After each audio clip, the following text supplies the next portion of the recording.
One of the main reasons why evolution stretches the realm of the imagination is that they are amazing products of a process that's supposed to be random and blind.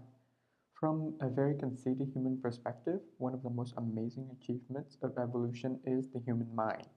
Because our ability to learn through interaction with the world and adapt to the demands of different environments, especially as if we are a blank slate to be drawn upon by circumstance, it gives us an ability to flexibly adapt that is unprecedented in evolutionary history.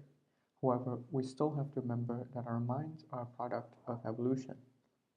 Our historical civilization comprises only 1% of the existence of our species, much of which was spent in hunter-gatherer tribal communities. The tasks that a hunter-gatherer can perform routinely are, at first glance, very different from the tasks performed by a modern human living in a global city in a primarily service economy.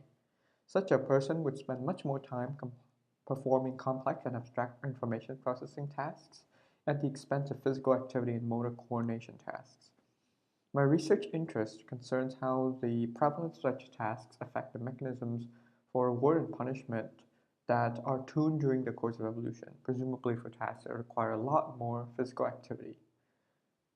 Reward and punishment systems are important in giving the person an ability to take in feedback from the environment after an action and decide it on whether that action is favorable or not, and change our behavior in response to these feedbacks. This question is very important in South Korea as it is a very technology-focused culture. I see a lot more self-serve systems here than, for example, I see in my hometown in Vancouver. This makes many processes very efficient, but it also requires a large amount of information processing as one learns how to interact with the technological interface to accomplish such a goal. For example, when I go into the subway, I need to buy a ticket for the first time. And presented with an interface in a different language, I have to figure out how to change the language, how to interact with the machine by pressing a specific combination of buttons and inserting the bills, understand the instructions, etc. These tasks require a lot more strategic planning and a more developed abstract conceptual system than just simply a hunter-gatherer performing his daily tasks.